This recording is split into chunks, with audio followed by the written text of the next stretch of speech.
रुकन कौमी असम्बली सैयदा नफीसा शाह जिलानी के लिए खैरपुर के लोग क्या राय रखते हैं, आइए मैं आपको दिखाता हूँ कि सैलाब ज़दगान की उसने मदद की है या नहीं की है, उसने क्या किया है अपने इलाके में और कौन सा काम किया है, उनकी मदद की है या उनको बे यारो मददगार छोड़ दिया है। आइए सीनियर जर्नलिस्ट अजीब अली लाखों की इस रिपोर्ट में देखिए कि मैडम सैयदा नफीसा शाह जिलानी जो कौमी असम्बली की रुकन है और साबका वज़ीर आला सैयद कायम अली शाह की बेटी है, उसने क्या किया है खैरपुर के लिए और लोग क्या राय रखते हैं। आइए अजीब लाखों की इस रिपोर्ट में देखिए। गिरा खरीदा चले यार तंबू टेंट खरीदा चले असां उन ते न ठाऊं ही सॼो जेको हिते अवाम आहे उहो गैरती अवाम आहे। ॿुधो इन्हनि पंहिंजा जेका सो जेके बि हिननि जा ॿार बच्चा रोडनि ते वेठा आहिनि, जेकॾहिं हिननि जा MN MP जा हिकिड़ी राति बि रोड ते जेको आहे हिननि जा बच्चा विया आहिनि, हिननि खे अहसासु थिए। हिन महिल ताईं कंहिं बि ऑफिसर जो ॿारु ॾिसो त रोड ते वेठो आहे, मुनवर साहिब जो ॿारु रोड ते वेठो आहे। नफीसा शाह खे त जेको आहे सो क़ुरान जी का मार पवंदी, उनखे त मुड़ुस बि कोन्हे, औलाद बि कान्हे, मिल्कियत कॾहिं कान्हे। मंजूर साहिब खे हिकिड़ो पुटु आहे, ही मिल्कियत कान्हे कंदा, जेकॾहिं इहे हिते जेको आहे अची जेको आहे अवाम ते ख़र्च कंदा, काॾो पाणी छो न यार निकिरे।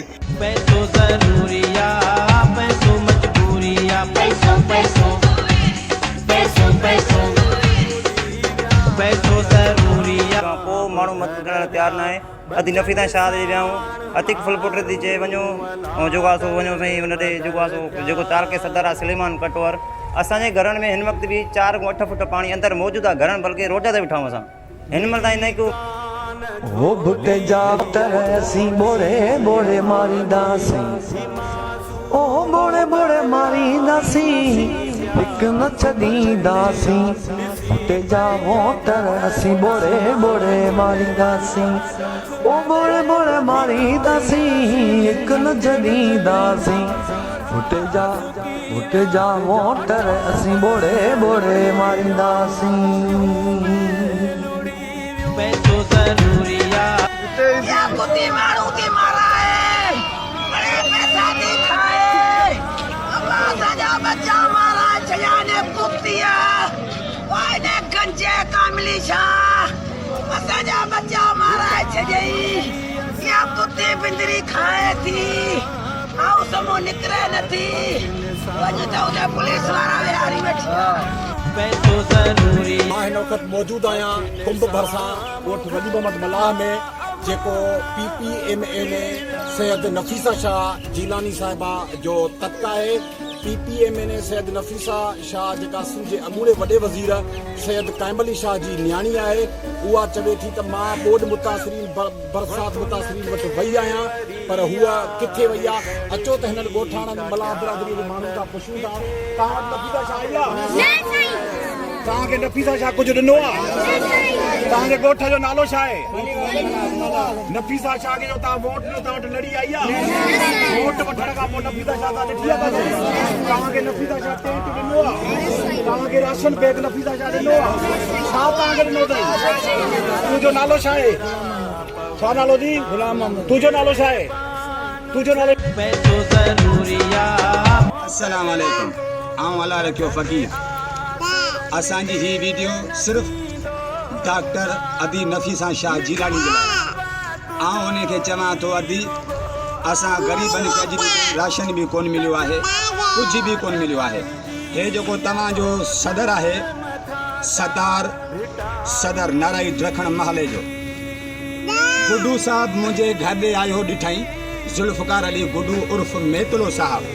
हा, मूं ॾे आयो ॾिठई, मुंहिंजो घर नथो कयो आहे, मूंखे चई तुंहिंजो हक़ु कोन्हे को, हे सतार जो हक़ु आहे, ॿियो मुंहिंजो हक़ु आहे, असां ग़रीबनि खे न ॾींदासीं। मां तव्हां खां पुछां थो, क़ुरान पाक मां कंहिंजे दर ते खणी वञा?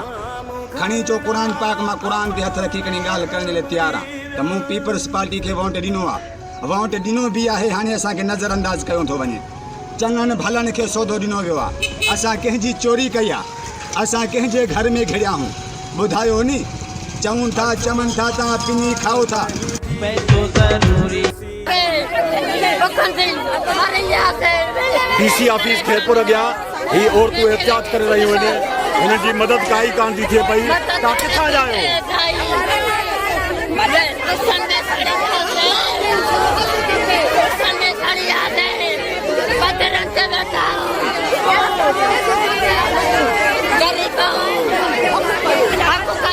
साईं असांजे ॻोठुनि जा दौरा कयो, छो असां इंसान न आहियूं, असां बि हिननि जा वोटर आहियूं न, असांजो बि हक़ आहे। हू अदी नफ़ीसा शाह ॾिस, हुनजो चश्मो लहे ई नथो।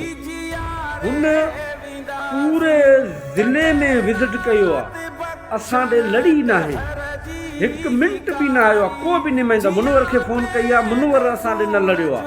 बाक़ी हेॾां ॾिसां त बिरयानी